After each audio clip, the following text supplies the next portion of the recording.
Let us understand what are the valuation provisions under the substantial acquisition of shares and takeover regulations 2011, which is also in short known as SEST. SEST is substantial acquisition of shares and takeover regulations toward 2011. And so let us understand as to what are the evaluation, what is the situation where the evaluation would be required in case of substantial acquisition, and how this valuation will be done. Now please remember these regulations are also known as popularly known as SEBI's takeover code. So इसको I'm sure all of you would have heard of it many times. This is also known as SEBI's takeover code. So when will the need arise for the evaluation to be done in case of SEST, in case of substantial acquisition of shares and takeover regulations of 2011? And I'm sure you can very easily understand. So in case if a person is trying to acquire another company by acquiring shares of this company, and he wants to make a bid for the takeover of that company, at that point in time this person who is either acting individually or who is acting as persons acting in concert, that is PAC. Now these people will have to make a public offer. And what public offer they have to make? They have to make public offer to acquire the to acquire the shares from the existing shareholders. And I'm sure you can understand this will require a valuation. And why will this require a valuation?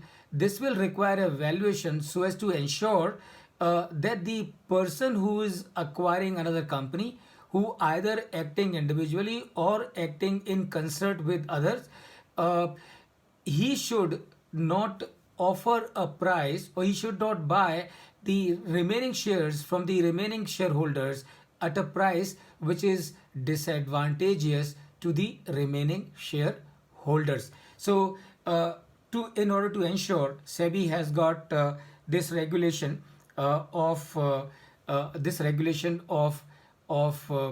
pricing in case of there is an attempt of takeover. Now how will that happen?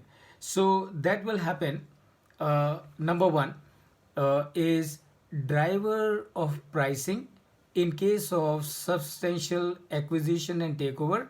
So what is the driver? As I said just now, in case of a takeover bid, the remaining shareholder should also get an opportunity to exit at the same or better price than the price at which the acquirer has acquired his other shares. And I'm sure this does not need any further elaboration. You can very easily understand, and that is the purpose behind this provision in the SEST, substantial acquisition of shares and the takeover code.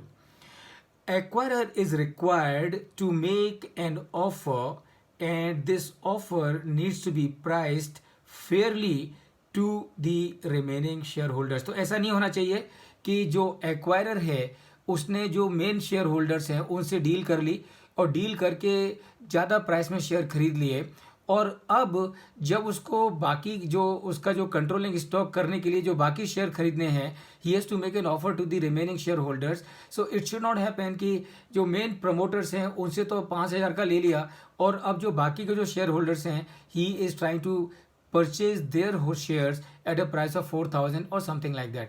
That is what is to be prohibited, and therefore you have the valuation regulations in the SEST. So remember, acquisition can be of two types as per the SEBI's takeover code. One is the direct and the second is indirect. So direct का मतलब ये है XYZ is a company, XYZ is a company, and XYZ is trying to take over ABC Limited. XYZ is directly acquiring shares of ABC Limited. Now this is a direct acquisition. Indirect acquisition is XYZ Limited is the parent company, and XYZ is a parent company. This parent company has got ABC AMC, which is a subsidiary company, and XYZ is trying to acquire a company BCD, and this company is being acquired by XYZ through AMC. Now this is an example of indirect acquisition. So there can be a direct acquisition and there can be indirect acquisition. Remember, doesn't really matter whether an acquisition is a direct one or indirect one. As far as the regulations are concerned for the purpose of valuation, they will still remain the same. What these valuation will be, now let us understand them one by one.